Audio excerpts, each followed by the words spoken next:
Check bounce ಪ್ರಕರಣದಲ್ಲಿ ದಂಡ ಪಾವತಿಸದಿದ್ದರೆ 6 ತಿಂಗಳು ಜೈಲು ಶಿಕ್ಷೆಯ ಆದೇಶ ಪ್ರಶ್ನಿಸಿ ಸೆಷನ್ಸ್ ನ್ಯಾಯಾಲಯದ ಮೊರೆ ಹೋಗಿದ್ದ ಶಿಕ್ಷಣ ಸಚಿವ ಮಧು ಬಂಗಾರಪ್ಪ ಅವರಿಗೆ ತಾತ್ಕಾಲಿಕ ರಿಲೀಫ್ ಸಿಕ್ಕಿದೆ.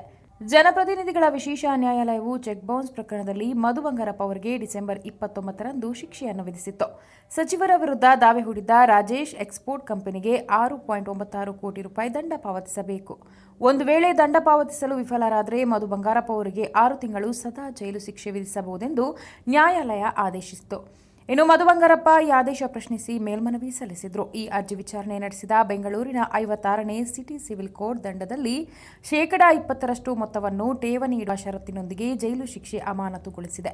ಜೊತೆಗೆ 50,000 ರೂಪಾಯಿ ಬಾಂಡ್ ಮತ್ತು ಒಬ್ಬರ ಶ್ಯೂರಿಟಿ ಒದಗಿಸಬೇಕೆಂದು ಷರತ್ತು ವಿಧಿಸಿದೆ.